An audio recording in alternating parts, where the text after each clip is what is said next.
അപ്പോൾ നമ്മളിന്ന് വന്നിട്ടുള്ളത് ബീഫ് തോരൻ്റെ വീഡിയോയുമായിട്ടാണ്. അപ്പോൾ അതിനായിട്ട് ഞാനിവിടെ ഒരു 3/4 കിലോ ബീഫ് ചെറുതായിട്ട് നുറുക്കി കഴുകി വൃത്തിയാക്കി എടുത്തിട്ടുണ്ട്.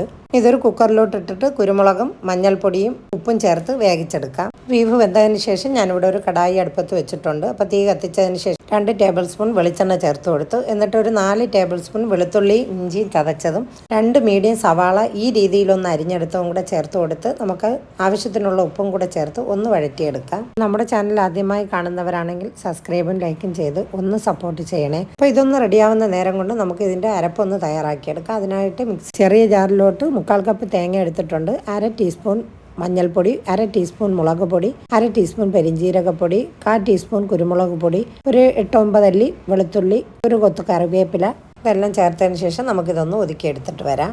അപ്പോൾ നമ്മുടെ ഉള്ളി വഴന്ന് വന്നിട്ടുണ്ട്. ഇനി നമുക്ക് ഇതിലോട്ട് വേവിച്ച് വെച്ചിരിക്കുന്ന ബീഫ് കൂടെ ചേർത്ത് കൊടുക്കാം. എന്നിട്ട് നന്നായിട്ടൊന്ന് മിക്സ് ചെയ്ത് കൊടുക്കാം. അപ്പോൾ ഈ രീതിയിൽ ബീഫ് തോരൻ വെക്കാത്തവരുണ്ടെങ്കിൽ ഒന്ന് വെച്ച് നോക്കണേ. അപ്പോൾ ബീഫ് തോരൻ നമ്മൾ എപ്പോൾ തയ്യാറാക്കിയാൽ വെളുത്തുള്ളി ഇഞ്ചി കൂടുതൽ ചേർത്ത് കൊടുക്കാൻ മറക്കരുത്.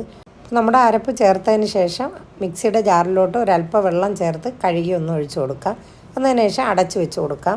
അപ്പോൾ മസാലയുടെ പച്ചമണം എല്ലാം മാറിയതിന് ശേഷം നമുക്കിതിലോട്ട് 2 കൊത്ത് കറിവേപ്പിലയും കുറച്ച് മല്ലിയിലയും കൂടെ ചേർത്ത് കൊടുത്തിട്ട് നന്നായിട്ടൊന്ന് മിക്സ് ചെയ്തെടുക്കാം. നല്ല അടിപൊളി മണമാണ്.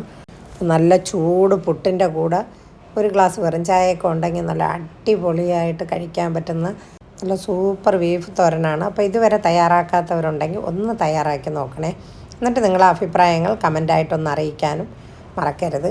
അപ്പോൾ ഇനി നല്ലൊരു വീഡിയോയുമായി വരുന്നത് വരെയും എല്ലാവർക്കും അസ്സലാമു അലൈക്കും.